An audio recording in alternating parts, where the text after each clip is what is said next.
எல்லாம் பொழிந்து நலமாய் எம்மை வாழ வைக்கும் இயற்கை அல்லையே. இயற்கை மூலமா சூரிய போல் பிரகாசிக்கும் நடுவர் பெருமக்களே, விண்மீன்களாய் மின்னிடும் மாணவ செல்வங்களே, அனைவருக்கும் என் முதல் கண் வணக்கம். உண்பதும் உடுப்பதும் வாழ்வதுதான் மனிதன் சிறந்த தேர்தல்கள். அதையும் தாண்டி கிடைப்பதை செய்வது இயற்கை. ஆனால் அதையும் தாண்டி பேராசையால் இருப்பதெல்லாம் சுழட்டி வரும் தலைமுறைக்கெல்லாம் ஓரிடத்தில் வளத்தை குவிக்க நினைப்பது பேராசை.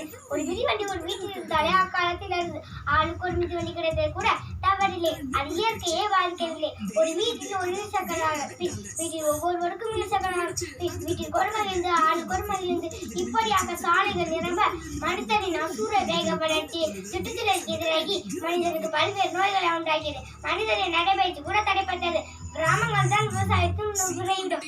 அங்கும் கூட தொடர்ந்து ரசாயன உரங்கள் பயன்படுத்த விளைச்சல் குறைய தொடங்கியது. உழைப்பிற்கேற்ற விளைச்சல் இன்றி விவசாய நிலங்கள் வீட்டு மனைகளாகின. நெல்லு போட்டே விளையல, எள்ளு போட்டே விளையல, கடலை போட்டே விளையல, பிளாட்டு போட்டே விளைச்சல் அமோகம் என்று ஒரு புது கவிஞன் எழுதியுள்ளார். நாம் மட்டுமா அழுதான், மனிதருக்காக உயிரினங்கள் அனைத்தையும் அளித்தோம். தொழில் புரட்சி என்ற பெயரிலே கடந்த 100 ஆண்டுகளில் புவிவெப்பத்தின் விதத்தை அதிகரித்தோம். தொழிலாளர்களின் ஆரோக்கியத்தை கேள்விக்குறி ஆக்கிவிட்டோம். நொய்யல் ஆற்றின் நுழையால் அறிவோம். சாயம் கடலில் கிடப்பதை கடல் உயிரினங்கள் கண்முன் அழிவதை கண்டும் கடந்து செல்கிறோம். புவிக்கோள் மனிதன் காணது மட்டுமன்ற அனைத்து உயிரினங்களுக்கானது.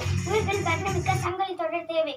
ஒன்றின் அழிவு மற்றதை பாதிக்கும். சூழலை காக்க வேண்டுமாய் கேள்வி கேள், புரட்சி செய். சூழலை அழிக்க எவன் நினைத்தாலும் தடுத்து நிறுத்து. சிறு தானியங்களை உண்ண பழகு, சிறு துளிகளை சேமிக்க பழகு, இருப்பதில் நிறைவுகொள், போர்களை தவிர்க்க பழகு, வளங்களை புதுப்பிக்க பழகு, நெகிழியை தவிர்த்திரு, மரங்களை பெருக்கிடு, இயற்கையை நேசி, இன்பத்தை சுவாசி, சூழலை பெண்ணிட்டு சொல்லுவதை செய்திரு என்று கூறிய உடைய முடித்துக் கொள்கிறேன். நன்றி.